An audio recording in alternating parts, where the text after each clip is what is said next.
Welcome all back from break. If you could take your seats, I'd appreciate it. Is your mic on? It is on. So our final discussion today is focused on national security, and our panel of experts is hard to top when it comes to this topic. Joining me today to close out today's summit are, to my right, William Evanina, Director of the National Counterintelligence and Security Center. Did I get that right this time? Okay. He's not the Director of OD&I. An organization he has led since June 2nd, 2014. Director Evanina serves as the head of counterintelligence for the U.S. government and as the principal security advisor to the Director of National Intelligence. He leads and supports the counterintelligence security activities of the U.S. intelligence community, the U.S. government, and U.S. private sector entities at risk from intelligence collection or attack by foreign adversaries. Under his leadership, the National Counterintelligence and Security Center produces the President's National Counterintelligence Strategy of the United States of America, which is instrumental in raising foreign intelligence threat awareness and closing critical security gaps in executive branch departments and agencies. And I want to thank you for joining us for this conversation, Director Evanina. Next to me, on my right, is Christopher Krebs, is the Undersecretary for the Department of Homeland Security's National Protection and Programs Directorate. I think I heard you say that sounds a little communist one time. Yes. But it is the NPPD. As Undersecretary, he oversees NPPD's efforts to defend civilian networks, secure federal facilities, manage systemic risk to national critical functions, and work to raise the security baseline of the nation's cyber and physical infrastructure. Before serving as MPPD Undersecretary, Chris served as Assistant Secretary for Infrastructure Protection. Chris joined DHS in March 2017, first serving as Senior Counselor to the Secretary, where he advised DHS leadership on a range of cybersecurity, critical infrastructure, and national resilience issues. Prior coming to DHS, he was a member of Microsoft's U.S. Government Affairs team as the Director for Cybersecurity Policy, where he led Microsoft's U.S. policy work on cybersecurity and technology issues. Before Microsoft, Chris advised industry and federal, state, and local government customers on a range of cybersecurity and risk management issues. And prior to that, Chris served as the Senior Advisor to the Assistant Secretary for Infrastructure Protection. He's also a fellow graduate of George Mason University School of Law, now known as Antonin Scalia School of Law. So welcome, Chris. I look forward to your remarks. And on my left, Vermont Secretary of State Jim Condos was first elected in 2010, initially getting involved in local government to help solve a local zoning issue. Secretary Condos began reading up on statutes and involving himself in municipal government, and has been an avid advocate for transparency ever since. He served for 18 years on the South Burlington City Council and served as a senator for Chittenden County for 4 terms. Did I say that right? Since his election as Secretary of State in 2010, Secretary Condos has worked tirelessly to bring greater transparency to all levels of government. In addition to his duties as Secretary of State, he is the current president of the National Association of Secretaries of State. Secretary Condos has been very active on voter participation in election cybersecurity, testifying before the U.S. Senate Select Committee on Intelligence and the U.S. Senate Rules and Administration Committee on behalf of NAS to discuss what states are doing to secure elections from cyber threats and attacks. So thank you very much, Secretary, for joining us. So I'll start on my right with Director Evanina.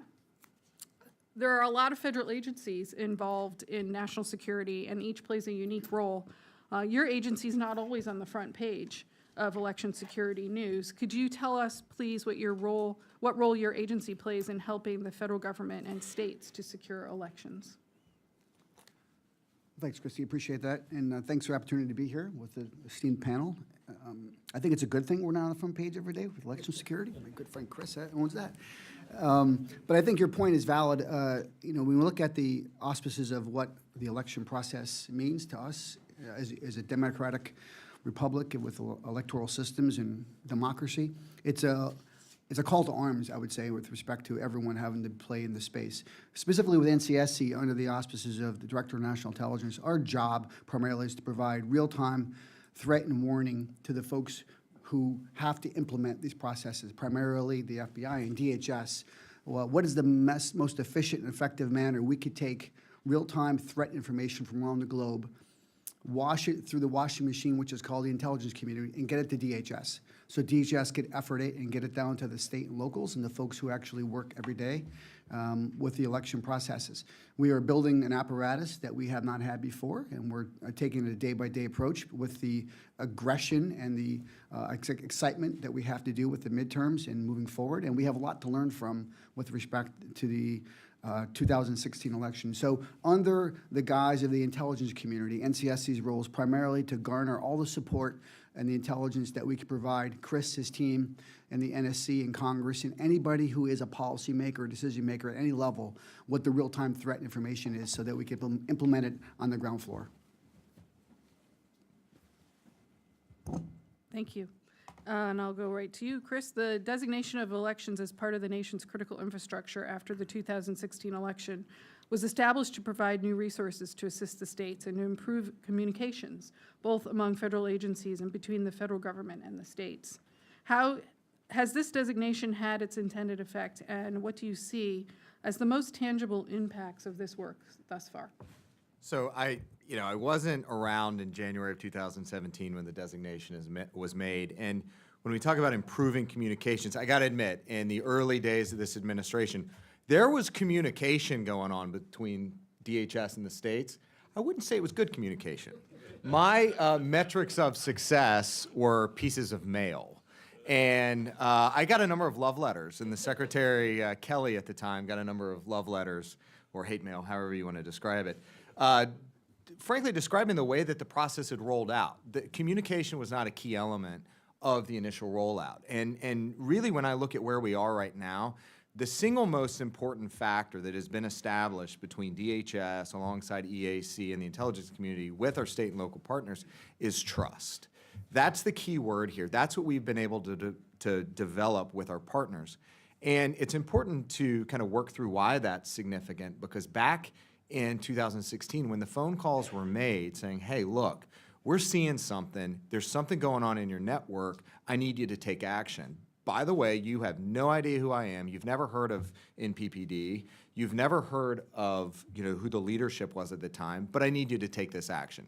There was no trust, and there was no certainty or confidence in that ask. Now, we have done a number of trust and confidence building measures, including establishing information security analysis centers focused on this community, the state community, where we push out threat briefings. We have these communications protocols. We're coordinating messaging. We have unity of message across the stakeholders. And it's a completely different ballgame. So when we think about sharing intelligence and sharing information that comes from the DNI, we have processes in place. We have security clearances out to the security officials. But even without those security clearances, I am confident that if I had a piece of information right now that Bill passed over to me and that I needed to call Secretary Condos or Secretary Williams or Secretary Warner or any other Secretary of State and said, hey, look, I got something you need to see. I need you to take action. It's going to take me a day or two to get you the information. But in the meantime, you need to take action. We have trust established. And so there would be at least a beginning of an article of faith that they'd be able to do some sort of action. We could get that piece of information out there. It takes time. And I think, I'm not sure if everybody was on the same page over what the intended effects were for that process. And I think that's developing. And, appreciate all the work that you all are doing to communicate on your side to the states on the other side. Speaking of states, Secretary Condos, as Vermont Secretary of State and the President of NAS, you know a lot about the challenges facing the states and the resources available to help them navigate these issues. Where do things stand? Do the states have the support they need to secure elections in 2018 and beyond? Thank you. I think first I'd like to reflect back to August of 2016, and this is not to talk about the rocky start. You've already heard that story. But what I think was more important was that there were 21 states that had been attacked. And of those 21 states, only one state was actually breached. Yet all the discussion in the media, and by the way, I do trust the media, but all the discussion in the media had to do with the one state that was breached. There were 20 states that were not breached. There were 20 states that defended. They defended well. They did their job. And I think that is a story that's been missing in some of this discussion. Having said that, I will say that we were in fairly decent shape back in 2016, but we are in much better shape across the country in 2018. And we'll be better even more in 2020. But I think that it's important to just recognize that this is an ongoing, as you heard earlier, it's a race without a finish line. There is no end in sight. This is going to be the new normal for us. We have to focus. We have to work with our federal partners. We are working with our federal partners. They're providing, DHS is providing many resources to the states with regard to penetration tests, with vulnerability assessments, with cyber hygiene. We do a weekly cyber hygiene test with them of our system since August of or probably fall of 2016, just prior to the election. And it's been going on, it's been ongoing ever since. So I think that we have to stay vigilant. We have to maintain or stay ahead of the bad actors, and that's not easy to do because let's face it, the bad actors that tried to get in yesterday are going to try a different way today, and they'll try a different way tomorrow. We have to hope that we've got the defenses in place to block them. And I know I shared with Jeff Hale a diagram from our office, from our IT department, where we've been averaging since last June approximately 2 million hits a day to our system. Now, that sounds like a lot, and it is, but only about 800,000 we've been able to identify are actually what we think are threats. But we're blocking them, we're stopping them. They're not getting anywhere near the system. And that's good news. That means we're doing our job. We're putting the right things in place. We've got redundancies. We've got resiliency. We've got things like we do a daily backup of our voter registration system. We also have same-day voter registration. So even if someone were to get, if the worst happened and the bad actors did get in, we would still be able to get everybody that wants to vote on election day to vote.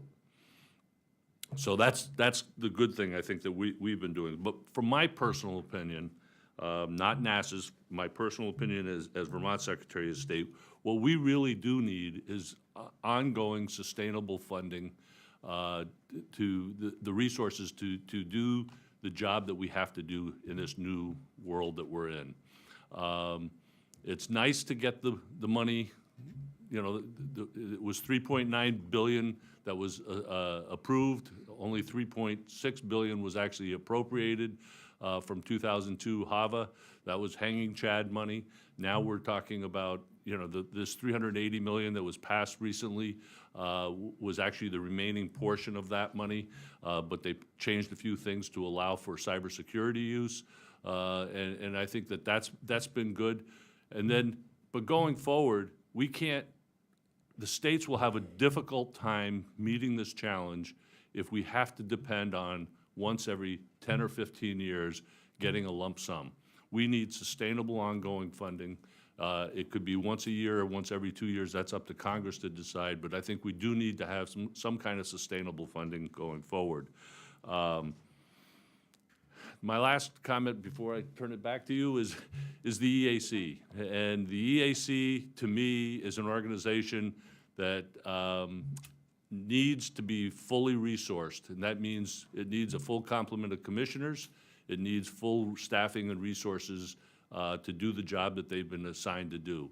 They have not been able to meet that test because mainly they don't have a full quorum. You guys can't even meet to discuss things because they don't have a quorum of their commissioners. The staffing has not been, it could be better, but I will say this, they know what they're doing. The EAC can help the states. It is the one organization that can really help us in addition to DHS, but it's the one agency that can actually help us because they're involved in the elections assistance for the states. So I guess I'll just leave it at that. Now, Well, thank you for the shout out. I did not. You didn't pay me to say that. I promise you I did not pay you. So Director Evanina, what do you think poses the biggest threat to our election system right now, and how can states prepare for that threat? Well, I think if I could maybe rephrase the question to the biggest threat to the election process. You know, I think when you talk about systems, you know, Chris could talk all day about the system and what the system is and what it isn't. But I look at it from a broader perspective with the threat to our democratic society, our values, and our ability and want to vote, and what voting in a free election means to us as a democratic institution, I think is the best in the world. It's all combined. And I put it in two buckets. The first bucket will be literally the cyber threat to the electoral process, and that is the systems at every single precinct, location, and Chris could talk about all of that and what that means when there's an attempt, a breach, an exfiltration, or just an event, what that means to the actual systems, infrastructure, software, hardware, supply chain, all that stuff is in one bucket. The other bucket, which I concentrate more, is in the malign influence of our adversaries. What the efforts of the Russians and the Chinese and other countries are not only capable of doing, are willing to do. And we can't forget what happened historically in 2016 with the efforts of the Russian intelligence services, which there's been plenty of indictments that vet this out,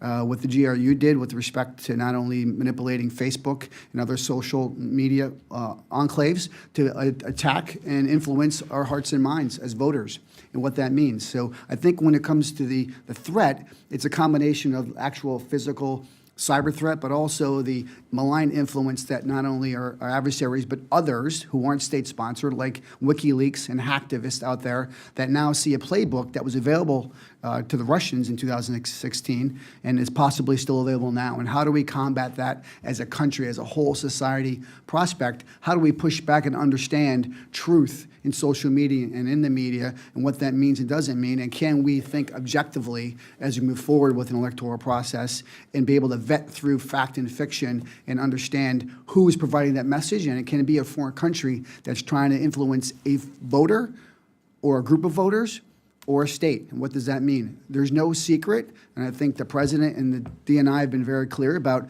foreign governments who have interest in particular candidates. That's not a secret and has not been a secret to us. How do we then vet that intelligence out, provide that objectivity to voters? So I think when it comes to threat, it's the real threat, cyber, also it's the malign influence that we face in the intelligence community every day to provide that real life, what does this mean and how does it impact the American voters? So when the president was at the UN recently, he said that the Chinese were attempting to infiltrate our 2018 elections. What can you tell us about that? Anything at all? I mean, is this something that we, as election administrators, need to be, concerned? I know we have to be concerned about any kind of foreign influence, but. Well, I'd like to speak on behalf of the intelligence community. I think the president was right with the comment with respect to it's not just Russia, right? Russia is the shiny object, obviously we're aware of because they've done that, but China is heavy in the influence process with our electoral process, specific candidates, we have to be aware of that. And now with the playbook being set, any foreign government, the Iranians, North Koreans, and anybody in South America who has the ability to promulgate social media aspects, I think has the ability to penetrate the minds of our voters. And clearly, I think the point made by the president and the DNI has been that China is also influencing how we look at this process, and they have interest in particular candidates that are pro-China, pro-Russia, and they promulgate and push forward efforts that could help them win the election. So do you think this is more social media oriented than actual voting systems oriented? In my world, for sure, that the voting systems are the actual process for which we do it. But when you go into that voting booth, the foreign entities try and influence you before we get into the booth. Got it. Very interesting. Secretary Krebs, we all know that threats to our election system are sustained and ever evolving. While our state and local election leaders have put in place necessary steps and safeguards to protect elections, they still may face an incident or suspect that an outside entity is trying to attack their systems. What is the playbook or chain of events that would transpire if an election official suspects that they've been targeted? So I'm going to build a little bit off of Bill's comments. Bill talked about the election cybersecurity hacking piece and then the malign influence piece. And I actually take that malign influence piece and break it down into two constituent parts. The first being the hack and leak operations. Think about the DNC compromise and how they got in, they took information and then weaponized it for political purposes. And then the second part is the information operations or the influence operations. And that is really about organizing protests and counter-protests, driving people to a physical place, and then looking for conflict. It's just sowing discord and divisiveness across the American public. So the unfortunate thing for election officials is that they can't look at just one of those 2 or 3 buckets. You've got to look holistically. You have to look at all the potential threats.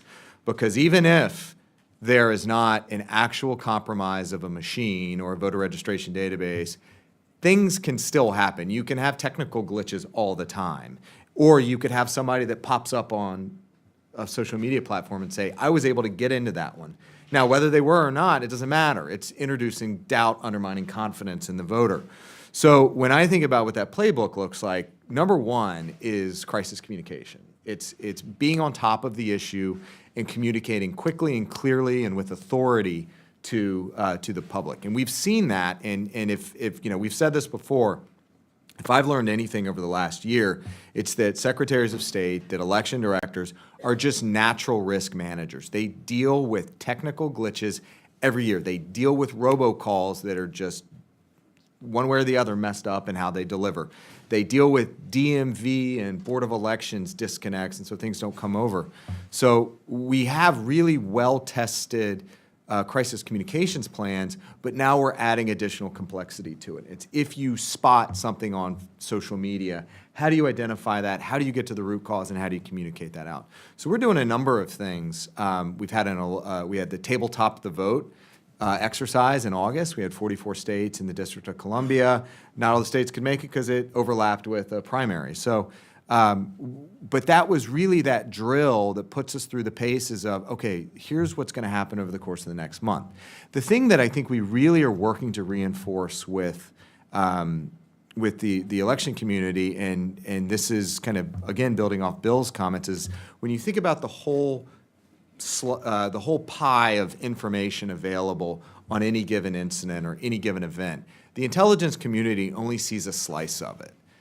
We have to get over this assumption that the government, the federal government, knows all and sees all and has intelligence collection holdings that are able to paint the full picture before a bad thing happens. That's just not how it works.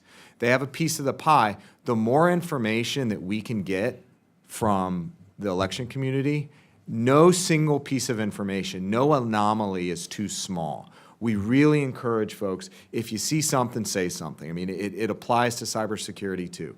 So put stuff in, call the in-kick, which is we have right now, we've activated and stood up an enhanced coordination procedure with the regular flow of information. And then on Election Day in Virginia, we're going to have our war room for Election Day. And we'll also have an online presence so that any election official across the country can get into this kind of a web chat.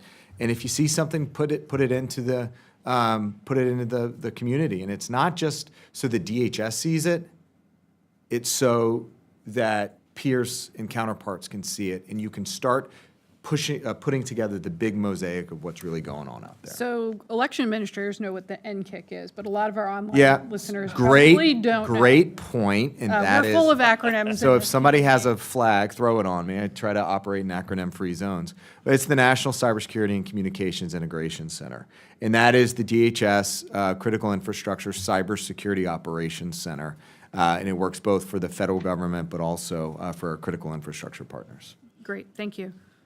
Thanks for making that clear. I know we all talk in acronyms all the time. We're not as bad as the military, but we're getting close. Secretary Condos, how do you talk to your constituents about election security? What do you tell them to make sure they know everything that's being done to protect the integrity and the accuracy of elections? Well, I have a pretty long list of our best practices that we do, and at every opportunity, I get out and meet with people. I get out and meet with different groups, the League of Women Voters, Rotary clubs around the state of Vermont.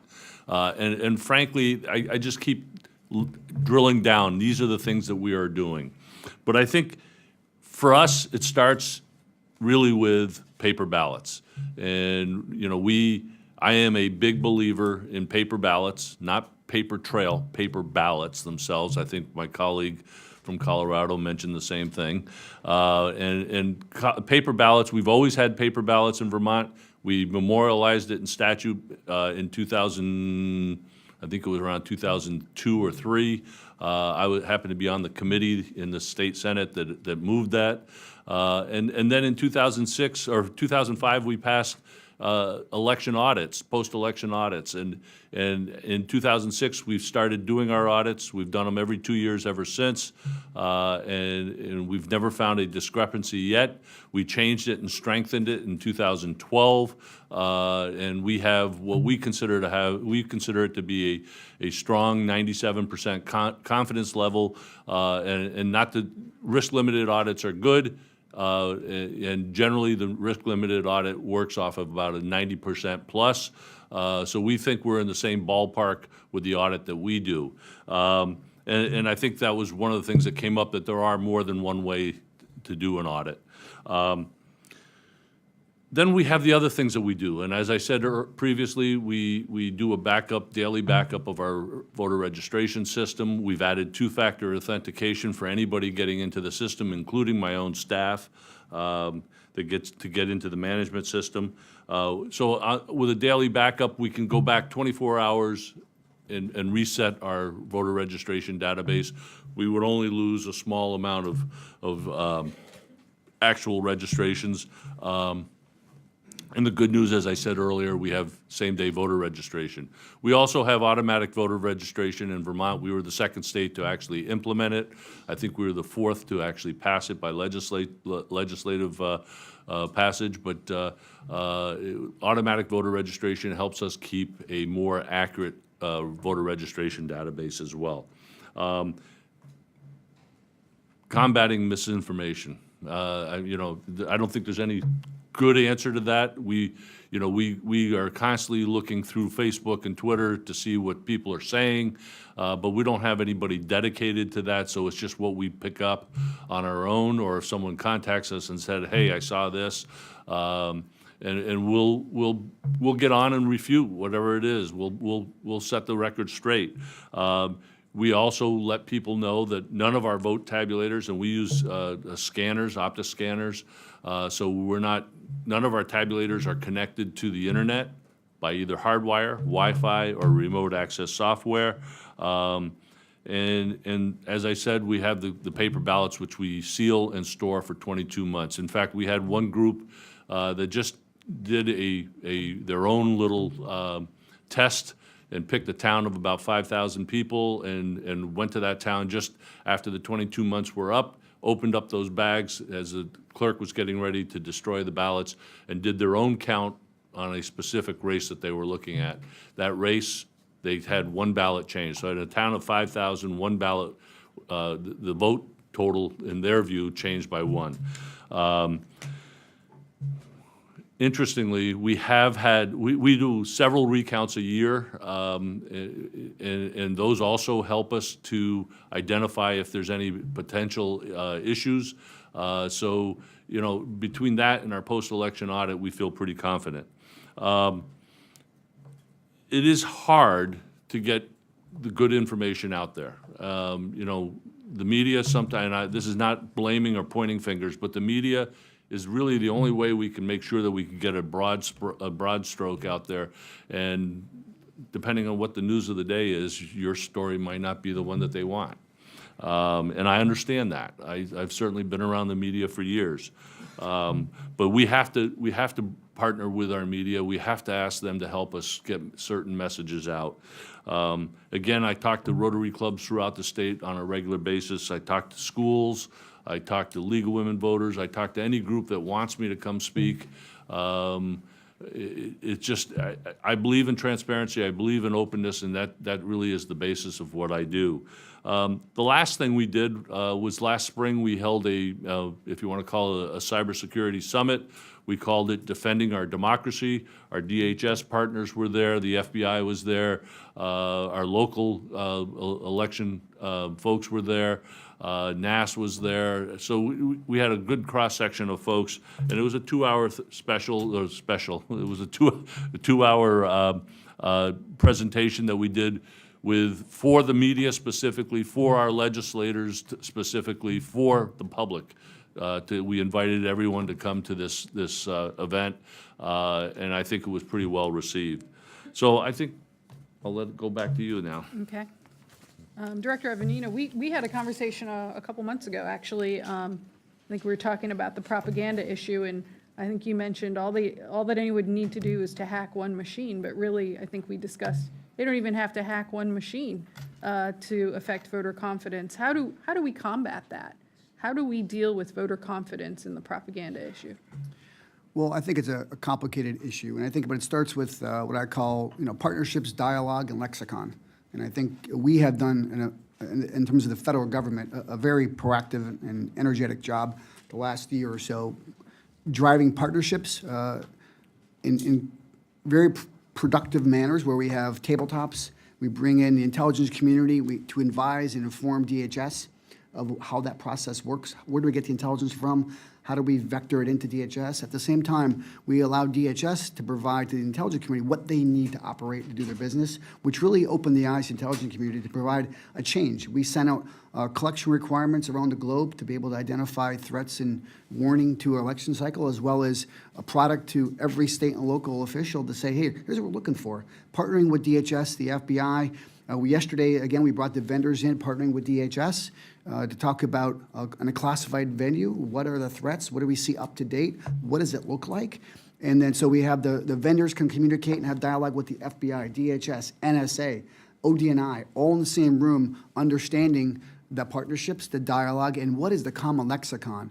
What is a hack versus a breach versus an attempt? All those key words matter when it comes to deciding and deciphering reality versus not reality on election day, right? And I think the more that the individuals who are in the same process together understand that lexicon, the more effective we can be as a government to transmit that information to the public. So that when you have suspicious activity at a polling place in Alabama or Virginia, or where I live in Virginia, and then what does that mean, suspicious activity? How quick can we vet that out? That only happens through trust, as Chris said, and partnerships and lexicon, because I think we have to be able to be on the same page, but at the same time, be able to sift through the wheat and the noise, to be able to say, what is that influence and what does it look like? And then let the experts from the local level all the way up to Chris's shop understand if there's a cyber activity, what does that mean and what is it reality? And then at the end of the day, if there is, does it really have an impact on the vote? Right? At the end of the day, our job collectively here, everyone in this room and as an American, our number one issue to your question is make sure everyone goes out and vote. And that voter confidence, we are all on the same team to make sure that voter confidence is maximized come November and come any election.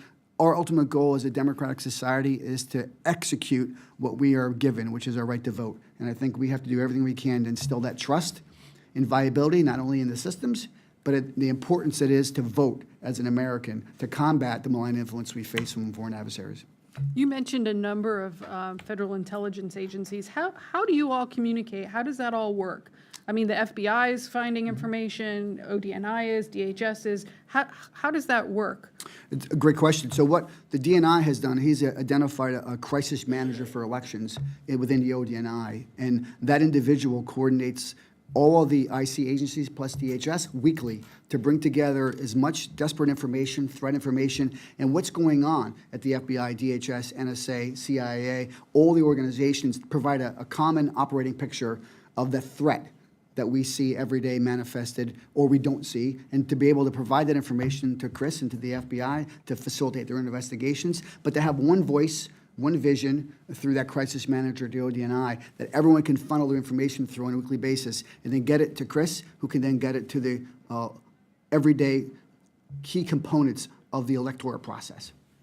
So, Chris, what's the threshold of when you need to communicate this information out? How do you know when it's so important that this gets out to at least the state election officials and maybe even, down to the local election officials? So for sure, when it's actionable, when we have something that's actionable, we share that. But when we have enough of kind of a baseline understanding of what a tactic, technique, or procedure is for more strategic intelligence, it's not necessarily something that's hitting a network, but we're just seeing general trends. We try to push that out.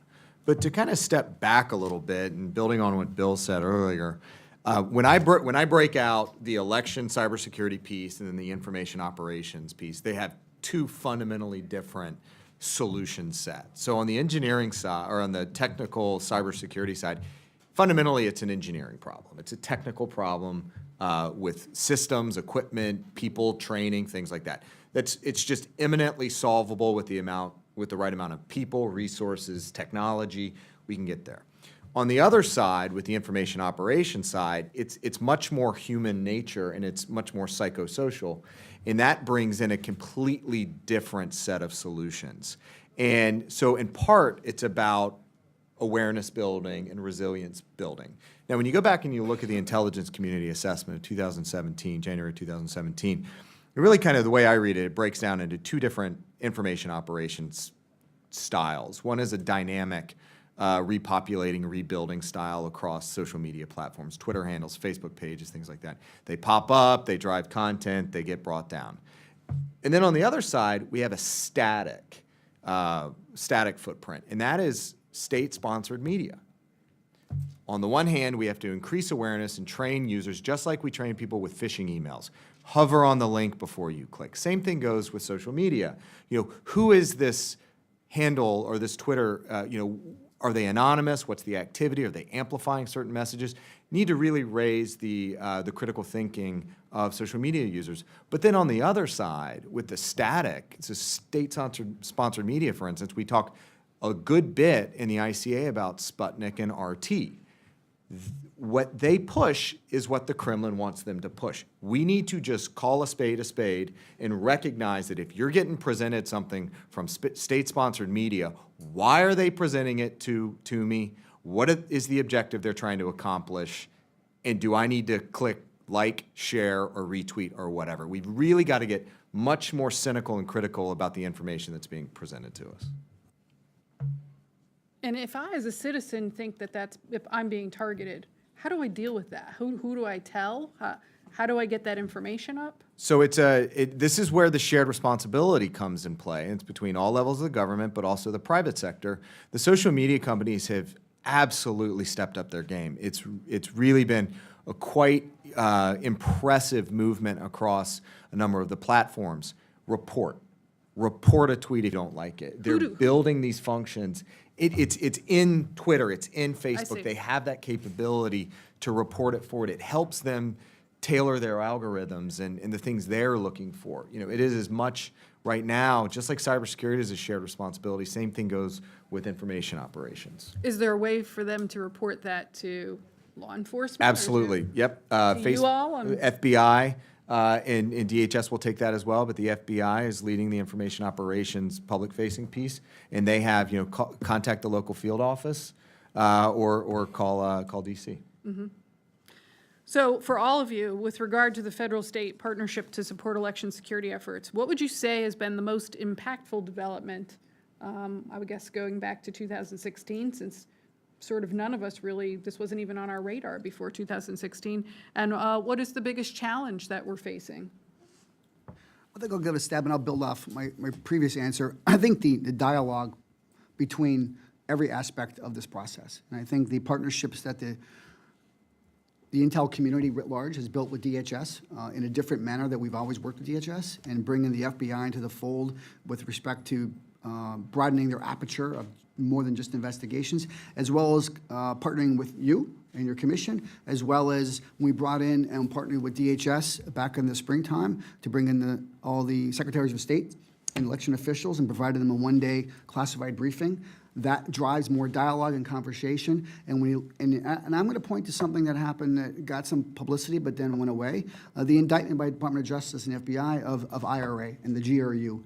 And you were able to see Putin and intelligence services' commitment to drive an all-of-society attack on us and their ability to use our social media and our own freedoms against us. And I think that allows the intelligence community and DHS and everyone in the states to look at the realm of possibility of what's going to happen next. What's the predictive analysis that we think the Russians and or Chinese will do this fall and or looking forward? So I think the challenge continues to be more and more dialogue. And I think when you look at the progress we've all made, whether it is from the election officials up to the federal government, but also, I would say, reimagining the intelligence community to look differently at who our customers are, and in terms of not only the DHS apparatus, but again, for the states and locals, that we have to start collecting in a different manner from a different constituent that could use that intelligence. And I think that's going to be our biggest challenge. How do we do that with existing laws and policies we have in place that protect privacy and civil liberties, but yet at the same time, we have a duty to inform and advise those who can make decisions? So I have a serious answer for this one and then a half-serious answer. I'll start with the half-serious answer, hiring Matt Masterson. That was the most impactful development, number one. Impactful development, number two, which actually, sorry, Matt, more important, was the 2018 Omnibus, which included dedicated funding for DHS so that we could deploy additional Albert intrusion detection centers out to state and local partners, as well as dedicated additional support for risk and vulnerability assessments, and just really kind of established a foundation in my team for sustainable election support going forward, but perhaps more importantly, $380 million to the EAC to distribute to state and local partners. That is the most tangible, but when you step back and you look for the intangible developments, again, trust. Absolutely, it's been trust. So I would say, I would just follow up, Chris, by saying that the trust factor and increased and improved communications, and I also agree, having Matt there really helps us a lot. So, but I think, you know, when we first started, we were really walking, I guess you could call it on eggshells, and then we started walking on the beach sand, and then it all of a sudden became a much firmer ground, and we now know what our different aspects are, where our strengths are, and we know what's available to us to help us make sure that our systems are in good shape. But and I think it goes both ways, and we as Secretaries of State have to communicate back to DHS and the FBI to make sure that they're getting the information they need that we see. You know, earlier this summer, we saw what we thought might be a potential threat scan going to our system. Didn't get in. We blocked it before it got in, but we sent it down to DHS. We sent it to NCIC. We sent it to MSISAC, the CIS. The Center for Internet Security. MSISAC? Well, MSISAC is the Multi-State Information Sharing Analysis Center. And we sent it to them, we sent it to the FBI just to get it back out there so that they could look at it and say whether this was something that was bad or not. And you know, it's that kind of stuff that we as Secretaries of State and election directors have to provide that information back to them so that they can act on stuff for us. I think a major factor that I really appreciated for our primary anyway was the election day threat dashboard that was established by DHS, so that we now have a communication tool in front of us that's real time, and we can input into it, or they receive input back from any of our colleagues across the country of what they're seeing out there. And that to me, again, is the communication helps build the trust, but it just keeps us informed of what's going on and where we have to focus our attention. You know, we also set up what's called the EISAC, Election Infrastructure Information Sharing Analysis Center, and it was, from what I've been told by the Center for Internet Security, the fastest setup of an ISAC for a specific critical infrastructure that they've ever done, and we now have over 1,000 members to it. We have all 50 states, the 6 territories, and the rest of those are our local county and state jurisdictions, and that's just a tremendous platform for us to be able to provide information. I mean, when you think about it, that's what cybersecurity is about. It's about information, making sure we've got the right systems in place, but it's about sharing information with each other. Thank you. Director Evanina and Secretary Krebs, looking ahead to this November's election and the 2020 presidential election, if you had one piece of advice for election officials, what would that be? I'm not sure I'm going to boil down to one, but I'll give you maybe 3. Number 1, trust. And I'm going to use Chris's point. At some point in the near future, could be next month or could be in 2020, there's going to be a piece of intelligence that comes so fast and fierce to the intelligence community. The phone call will be made to Chris that will tell him, hey, this happened and we need to act. Chris is going to pick up the phone like he talked, and he's going to call a state and say, you need to do something. And you have to trust Chris that you need to do it. And we'll follow up with all the ramifications later. I look at this as very similar to a terrorism event, right? The information flow via trust will happen first, and then we'll figure out later. And I think we're built that. That's advice number one. Number two, don't panic. If we see something on CNN or MSNBC or Fox, don't panic, right? Because if there is an attempt or there is a breach or there is an event, don't panic, right? Because just because there's an attempted breach at a polling place doesn't mean there's an impact to the election, right? So don't panic with the news media and what the ideas, because at the end of the day, if something happens in Atlanta at 9 o'clock in the morning, we need that to not influence people in California who don't go to vote. So I would say, don't panic. And then to use, again, an old terrorism adage, see something, say something. If you work at a polling place, if you're a volunteer or you're a state election official, if you see something that doesn't look right, and your gut tells you something's wrong, call. Call Chris, call the NCIC, call the FBI's local field office. Don't sit on that information. I'll build off the last point. Communicate early, often, and late. No piece of information is too small. It helps us build the bigger picture of what's going on, but what may be insignificant to you could be immensely important to a peer state or local government. And Secretary Condos, what do you want us, your federal partners, to know as the election approaches, and what can we do to help you? Again, I think, we pretty much tackled it, but trust, communication, and I think, as Bill said, when we have the, when we get that phone call, we have to act decisively, we have to act quickly, and we can't just sit about and think, okay, what do I do now? We have those plans in place. We have all been working on that. As you heard earlier in one of the earlier panels, in 2016, July of 2016, our summer conference for NAS, we had almost zero discussions about cybersecurity.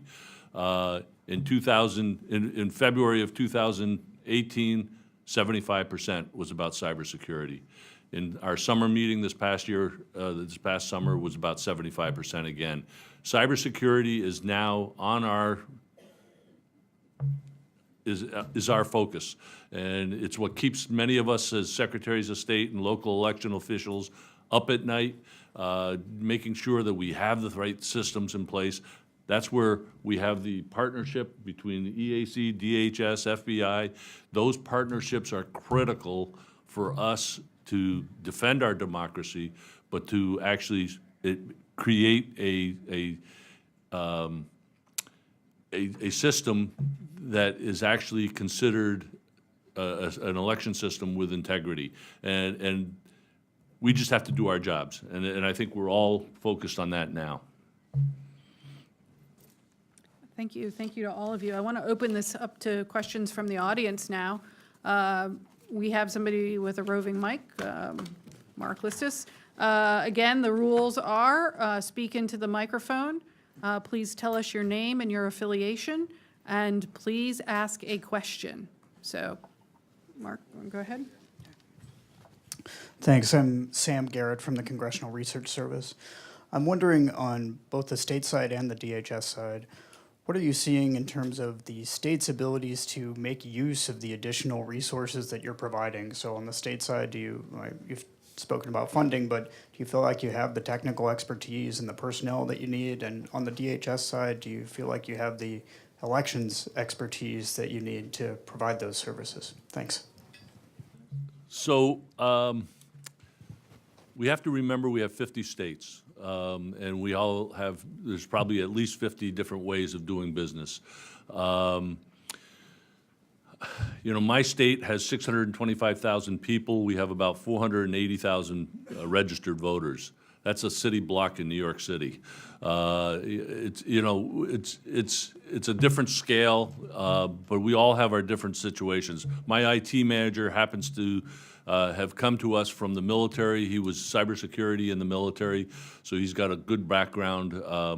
But then you look at California, and they just set up a cybersecurity unit, if you want to call it, with a $3 million cost. It's apples and oranges, but we're all doing the same thing. And I think it really comes down to, every state has different procurement rules. I mean, at one point, we were criticized because, the states were criticized because they hadn't spent the $380 million yet. Well, we only received the $380 million in May and June. And if anyone knows anything about how state governments work with procurement, you know, to say that we would have even spent it by now is really pie in the sky stuff. I mean, and anybody that actually, I came out of the private sector, and I think that the way we do business, the way I've been doing business on any IT solution that we've put in place, is we do a business requirements, business analysis up front. We spend 8 to 12 months before we even go out for an RFP for something. But yet we still have situations like we have penetration testing that we're doing, we have the vulnerability. We started back in 2013, so we were sort of ahead of the game, but we actually have done a lot of the work. We just completed a penetration test not that long ago that showed that we were a mature system that has good defense in it, built into it. We are using the cyber hygiene scans that DHS provides. We do that on a weekly basis. I think going forward, we are going to use them for some additional penetration testing. It's always a good idea to use a different set of eyes. And my view is, for instance, we did a penetration test a couple years ago, and we just did one recently. 2 different companies. We didn't hire the same company. I want a different company because I want a different set of eyes looking at that. And I think that, you know, there's a lot of other things that DHS has rolled out for us, but many of us are doing it through private sectors as well. But we'll utilize, I know our state is going to utilize the DHS services. We're just not there yet. I think the important thing to keep in mind for DHS is it's not our role to build a deep bench of election expertise. That's what the Election Assistance Commission is for. That's what the state and local partners are for. We provide the unique cybersecurity technical expertise to help complement, supplement, and boost as necessary our state and local partners. So we continue to look going forward to what are those unique capabilities that we can bring that the market's not already bringing or they don't have in-house. In part, that's providing intelligence from the intelligence community, but also really scalable services like cyber hygiene scanning, like some of our configuration assessments, like some of the risk and vulnerability assessments. Another question? Hi, Dustin Volz with Wall Street Journal. I have a question for Bill, just following up on your comments earlier about China. In regard to the president's remarks last week, you said that we're not seeing sort of the disruption of voting systems the way that we saw in 2016 with Russia, but that we are seeing some influence, and that they have, you said China has a particular interest in certain candidates that are pro-China. So I just wanted to clarify on that. Are you seeing, is the intelligence community seeing active efforts on social media, disinformation efforts by China in relation to this specific election, this midterm election? And is it targeting certain candidates in a certain way that, as you said, are pro-China?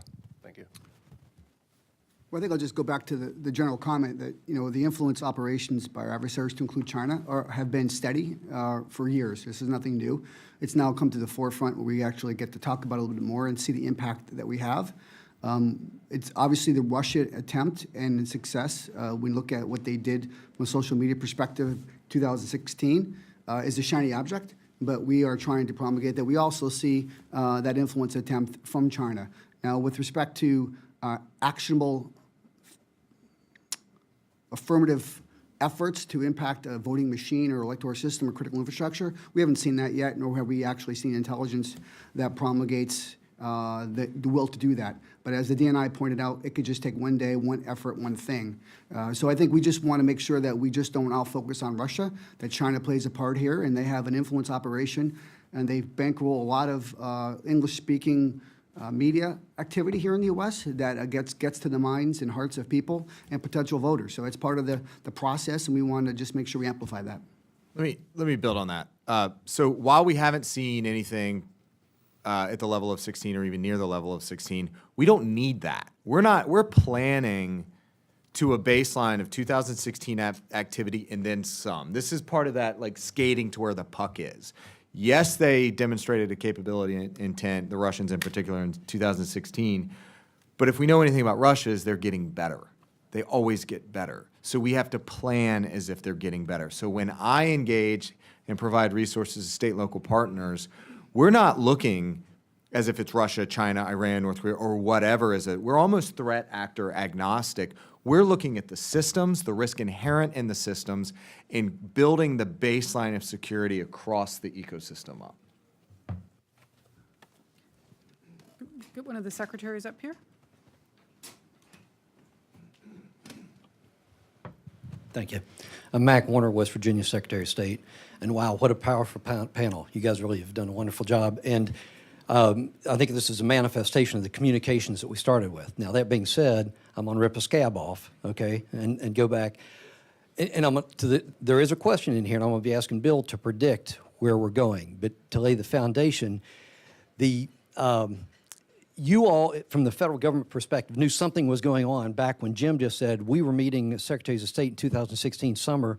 You all already knew something was going on.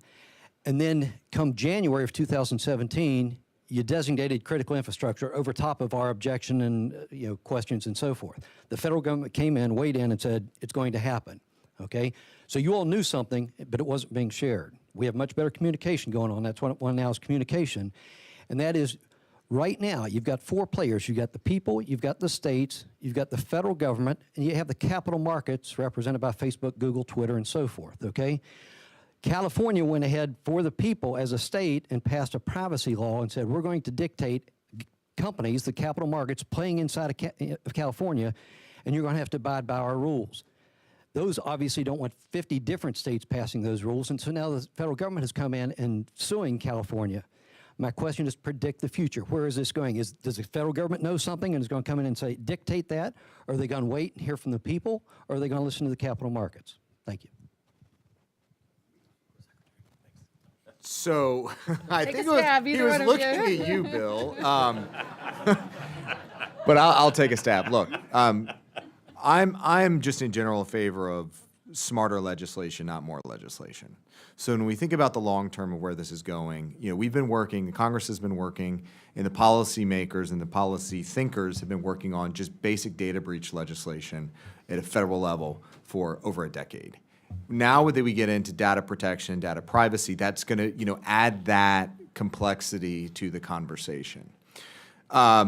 And I've also been working on a name change bill for my organization, so I don't sound like a Soviet-era military intelligence agency. And we're almost there. I promise. We are weeks away from me never having to say that line ever again. And I know the reporters in the room are very happy about that. But what can we do in the meantime? What can we do in the meantime to square the circle on those different players across the board? Because it is very complicated to get 50 states all on the same page, some sort of alignment. But what we are seeing, I think the capital markets are responding. 2016 was a significant moment from a cybersecurity perspective in that prior to, my sense at least, is prior to that, a cybersecurity breach or an event had been IP theft. It had been a financial impact. This was really the first time that I think the American public actually realized that a cyber-enabled event could be potentially destabilizing of government. If not technically, then psychosocial. And that was a galvanizing moment, not just for the people, but for government. The degree of coordination and cooperation across the interagency right now is like nothing I've ever seen, and this is my second time in government. This was truly, truly transformational. The people, the companies, they are all on board. It is going to be, quite a while, I think, before we get a legislative fix, but in the meantime, we're starting to see alignment of interests across the board. I second what he said. I think we have time for one more.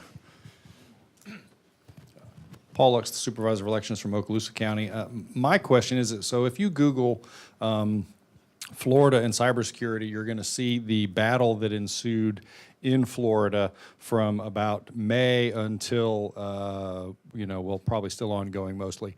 And much of it attributed politically, but my question is, to me, the glaring hole in the system that it has evidenced to me is that those of us at the bottom end who actually have the responsibility to safeguard elections are not able to receive the actionable intelligence that you all are producing and that you all can share with certain people at certain levels of the state. Do you support efforts to find some way of sharing classified, whether you declassify it or whether you dumb it down or whether you provide security clearances for those of us in the trenches? Do you support that level of effort at the federal government level? Well, I support that we shouldn't even have that discussion, right? I look at this as a threat-based initiative, and if there is a threat posed to your county or you call yourself at the lower level, I look at this more linear perspective. If there is a threat, there should be no rationale for an inability of anybody to provide you that data, whether it's through a phone call from Chris or a shop or a terror line or any kind of threat vector, the FBI come in doing a victim notification, partnering with DHS, it doesn't matter. We have to look at this not as an investigative prospect, but as a threat manifestation. What is the threat? How can we get it to the actual end user as quick as possible? And we have to look at real time, just get it done. We'll worry about the consequences later. Yeah, I think the thing I'd add on this is cybersecurity is an interesting space within national security because it's the one of the few, if not only, areas of the domain where the private sector and state and local governments are on the front lines. 2016, Illinois essentially is in hand-to-hand combat with the Russians. We need to square the asymmetric imbalance across the playing field, and to do that, one of the things we can do, and we've committed to doing, is sharing more information. It took us a long, long time in 2016, even going into 2017, to ensure that everybody got the right level of information on what had happened in 2016. In fact, it was last September when we finally got the squaring. Now, I'll add that the owner-operators are responsible parties of who owned the kit, the equipment, the network. They were notified. Now, what we didn't have a full appreciation of at the time, back in 2016, was the complexity of the relationships of secretaries of state, state election directors, state CIOs, Homeland Security directors. And then we didn't have a really good idea of how the vendor community interplayed. So we've worked that problem, and we have communications protocols now. In the meantime, on the clearance side and the classified information side, there's been a lot of effort and a lot of discussion about clearances and getting the right clearances out there. I actually think that's a distraction. We've talked about the trust piece.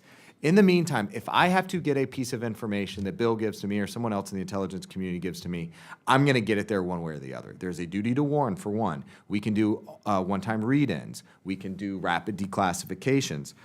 But I'm telling you, if the FBI knocks, open the door. Have a conversation. If my guys knock, if my HURT team knocks, open the door. We don't just go knock on doors for fun. So I think we're well past where we are in 16, but the common refrain here is that this is not a sprint, it's a marathon, and it's not even a short, a normal marathon. This is an ultra and beyond. So I want to, please join me in thanking this auspicious panel.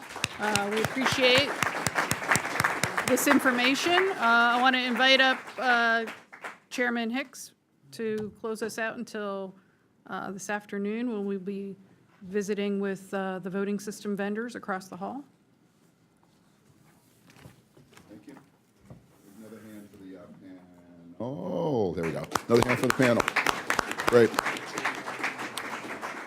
First, let me offer my sincere thanks on behalf of the EAC to Senator Blunt and Klobuchar for visiting today. Their attendance, remarks, and support of the Commission's work was invaluable. All our moderators and panelists and others who spoke today, we appreciate your time and commitment to this very important mission. And EAC staff, I'm not going to name you all, but you know who you are. If you want to just raise your hands and say, be acknowledged for all the hard work that you did to arrange this. Because the chairman of the agency is not an easy person to get along with. And to acknowledge you as the audience for coming here today. I know that you're all busy, but this is a very important matter that we wanted you to participate in. We're only halfway done through this. So We're going to break for lunch at 1 o'clock, and at 2 o'clock, or 2:30, we're going to have some very special things going on. One, the vendors are going to be in this room. So this room and the one immediately 45 degrees that way are going to have an open house and demonstrations of their equipment.